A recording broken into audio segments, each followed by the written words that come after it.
नमस्कार, नेहाज महाराष्ट्र व्लॉग्समध्ये मी नेहा तुमच्या सर्वांचं खूप खूप स्वागत करते। आज आपण डायरेक्टली कुकरमध्ये वांग्याची सुकी भाजी बनवणार आहोत। तर इथे मी कुकरमध्ये तेल टाकलं आहे, जिरं मोहरी ॲड केली, एक बारीक चिरलेला कांदा आपण ॲड करायचा, चवीप्रमाणे मीठ ॲड करायचं थोडंसं जवळ, जेणेकरून कांदा लवकर शिजण्यास मदत होते।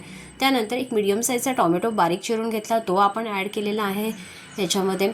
आणि त्या मसाल्यांमध्ये मी लाल तिखट, 2 चमचे गोडा मसाला, हळद आणि हिंग एवढेच मसाले इथे मी वापरलेले आहेत।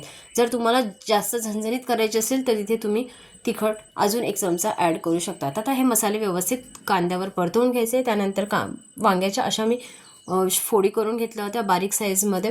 तर आता हे कांदे वांगं नीट चेक करून घ्यायचं, कारण आतमध्ये ना काही वेळेस ना किडकं असतं, त्यामुळे आता वांग्याच्या फोडी करून मी पाण्यात ठेवलेल्या आहेत काळं पडू नये म्हणून। त्यानंतर 2 चमचे शेंगदाण्याचा कूट आपण या फोडणीमध्ये घालायचं, चांगलं परतून घ्यायचं मिश्रण। थोडंसं किंचित पाणी ॲड करायचं, जेणेकरून शेंगदाण्याच्या कुटामुळे हे मिश्रण खाली जळू नये म्हणून। तर आता हे जी ग्रेव्ही आहे ही आपल्याला चांगली मिनिटभर शिजवून घ्यायची आहे, बुडबुडे येईस्तोवर। आणि बुडबुडे आल्यानंतर लगेच आपल्याला आपली वांगी चिरलेली याच्यामध्ये ॲड करायची आहे।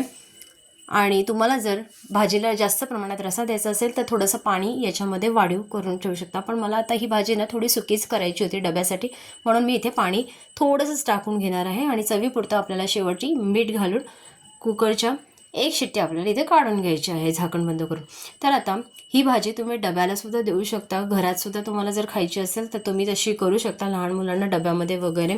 तर ही माझी साधी सोपी सुक्या भाजीची रेसिपी तुम्हाला कशी वाटली ते मला नक्की कमेंट करून सांगा। जर चॅनलवर नवीन असाल तर चॅनलला लाईक, शेअर, सबस्क्राईब करायला विसरू नका।